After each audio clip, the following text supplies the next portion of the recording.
ক্রীড়াই শক্তি, ক্রীড়াই বল, মাদক ছেড়ে মাঠে চল, এই প্রতিপাদ্যকে সামনে রেখে নরহা পূর্ব ফুটবল টুর্নামেন্টের ফাইনাল ম্যাচ অনুষ্ঠিত হয়েছে। নাসিরনগর নিজস্ব প্রতিনিধি মোহাম্মদ আসকির উদ্দিনের প্রতিবেদনে দেখুন বিস্তারিত। রবিবার বিকাল 4টায় পূর্ব নরহা উত্তর মাঠে এ ফুটবল টুর্নামেন্টের ফাইনাল ম্যাচ অনুষ্ঠিত হয়। পূর্ব নরহা উত্তরপাড়া একাদশ বনাম পূর্ব নরহা মুন্সিবাড়ি একাদশের মধ্যে ফাইনাল ম্যাচে নরহা মুন্সিবাড়ি একাদশ 2-1 গোলে পূর্ব নরহা উত্তরপাড়া একাদশকে পরাজিত করে চ্যাম্পিয়ন হওয়ার গৌরব অর্জন করে।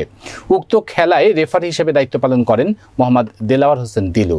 সহকারী রেফারি হিসেবে দায়িত্ব পালন করেন মোহাম্মদ হামিদুর রহমান খান মিলন ও লিচু মিয়া।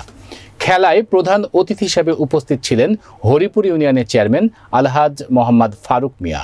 এ সময় অতিথি হিসেবে উপস্থিত ছিলেন 5 নম্বর ওয়ার্ডের মেম্বার মোহাম্মদ খসরু মিয়া ও 6 নম্বর ওয়ার্ডের মেম্বার মোহাম্মদ গোলাপ মিয়া।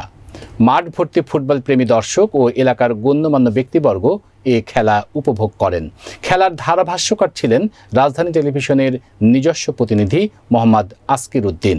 খেলা শেষে প্রধান অতিথি হরিপুর ইউনিয়নের চেয়ারম্যান আলহাজ মোহাম্মদ ফারুক মিয়া মুন্সিবাড়ি একাদশের অধিনায়ক মোহাম্মদ ফাহিম মিয়ার হাতে চ্যাম্পিয়ন ট্রফি এবং উত্তরপাড়া একাদশের অধিনায়ক মোহাম্মদ পারভেজ মিয়ার হাতে রানার্স আপ ট্রফি তুলে দেন। খেলায় অংশগ্রহণকারী সকল খেলোয়াড়দের ক্রেস্ট প্রদান করা হয়।